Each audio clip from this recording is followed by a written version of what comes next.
Hi, Jeff Little here, Regional Pro Staff Director for the Wilderness Systems Fishing Team.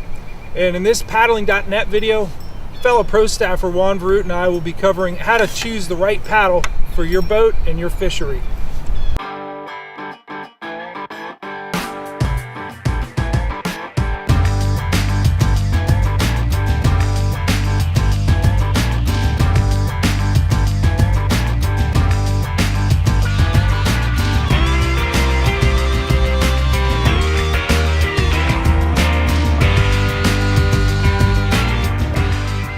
I'm going to show you the paddle that I'm using out here on the river today.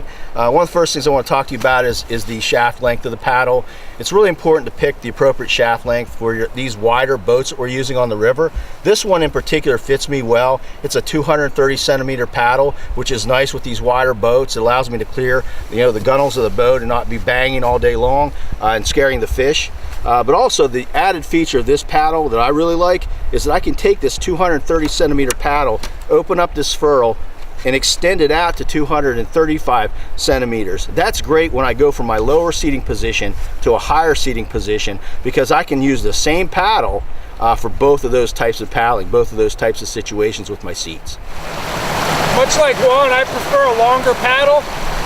I also like to have the bent shaft. I have it for different reasons. It is nice that it's ergonomic and you can paddle comfortably with it compared to a straight shaft.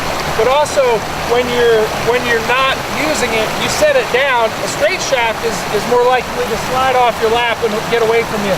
Whereas that bent shaft, it puts you right where you need it. You always know that bent part of it keeps it right where you expect it.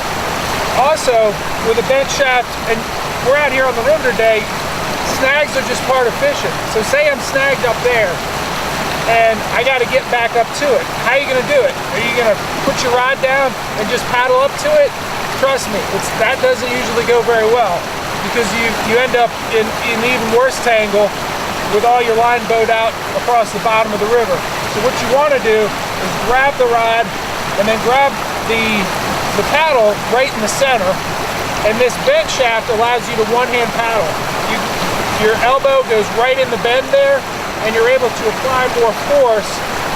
You use your elbow on this side as you move back upstream to get to your snag. So two more advantages for that bent shaft paddle as opposed to a straight shaft. All right, as you can see side by side, the two paddle blades, two different designs.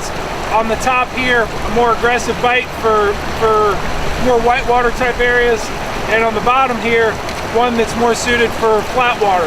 You can use either of these in either condition, but this one's definitely for more flat water. This one's more for whitewater. But whatever paddle you end up getting, what you want to do is to get the most lightweight paddle that you can afford.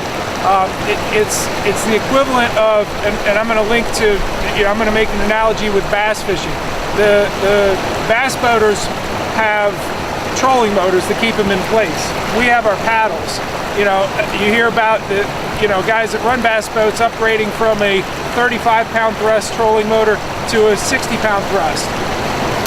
The equivalent is this, and you're going to get more power if you use a lighter paddle. In my garage at home, in the corner, I got a stack of old paddles that I'll probably never ever use again. Sometimes I give them away to people. And those are the ones that I started off with when I was kayak fishing.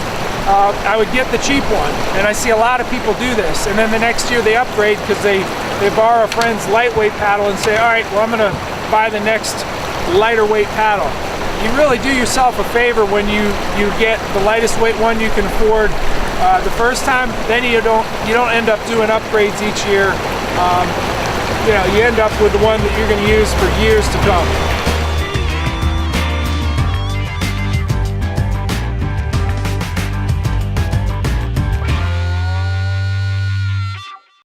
Jeff Little with Wilderness Systems Kayaks, wishing you more time with your line in the water.